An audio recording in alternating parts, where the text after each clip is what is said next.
Dengan saya, Ibu Tulisan Salves. Dengan saya Pedro Suarez.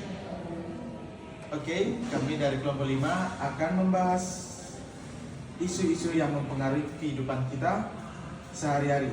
Di episode kali ini, kita akan mengangkat satu topik yang mungkin sudah sering kita dengar, tapi tetap terasa dekat dan menyakitkan, yaitu korupsi. Korupsi seringkali digambarkan sebagai kejahatan kerah putih atau tenang, rapi dan nyaris tak terdengar. Namun dampaknya justru sangat keras. Ia merembes ke sekolah tempat kita belajar, ke jalan yang kita lewati setiap hari, bahkan ke rumah sakit tempat kita mencari pertolongan. Ini saya akan bertanya kepada rekan saya Felipe Toti dos Santos, yaitu tentang apa sih korupsi? Korupsi bukan hanya soal seseorang mengambil uang negara. Lebih dari itu, korupsi adalah penyalahgunaan kekuasaan untuk keuntungan pribadi. Berikut bentuknya bisa banyak: suap, gratifikasi, pelanggaran anggaran, manipulasi proyek, sampai nepotisme yang membuat proses rekrutmen tidak lagi adil. Baik, saya akan bertanya balik untuk host. Pada segmen kedua ini, apa dampak korupsi dalam kehidupan kita? Mari kita bayangkan seperti ini. Anggaran untuk memperbaiki jembatan yang sering kita lewati setiap hari dipotong anggarannya oleh oknum-oknum tidak bertanggung jawab.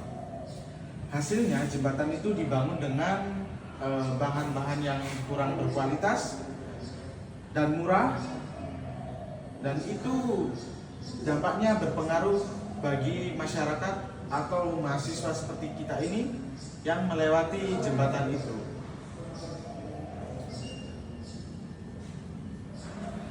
Jembatan itu runtuh bukan sebuah bencana. Anggaran untuk memperbaiki jembatan dipotong oleh oknum yang tidak bertanggung jawab.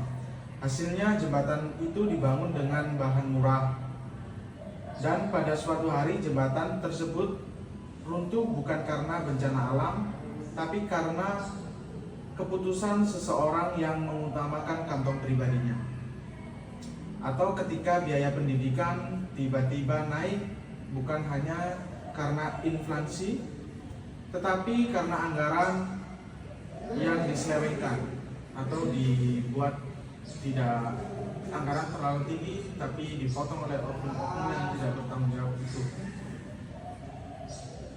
Pada akhirnya anak-anak dari keluarga kurang mampu kehilangan kesempatan atau beasiswa yang seharusnya didapat untuk melanjutkan pendidikan. Korupsi membuat segalanya lebih mahal, pembangunan lambat, layanan publik buruk, dan kepercayaan masyarakat terkikis.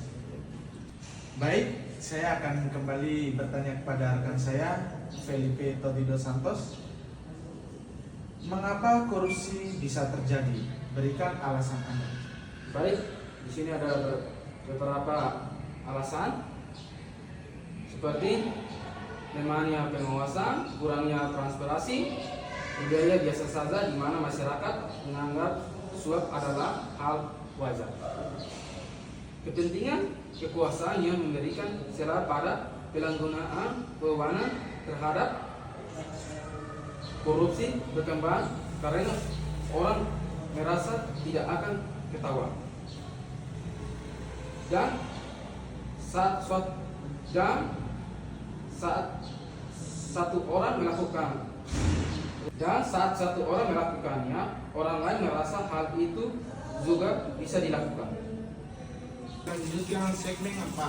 Saya akan bertanya ke rekan saya Dandi Bagas sebagai host. Apa yang bisa kita lakukan untuk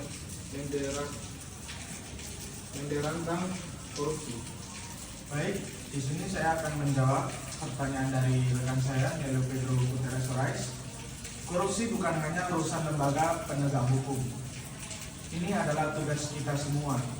Kita bisa mulai dari hal kecil, seperti menolak memberi suap atau menerima suap sekecil apapun, menghargai proses yang bersih meski lebih lambat, mendukung lembaga atau kandidat yang berkomitmen pada transparansi, berani melapor ketika melihat dugaan penyimpangan dengan tetap memastikan aspek keamanan diri.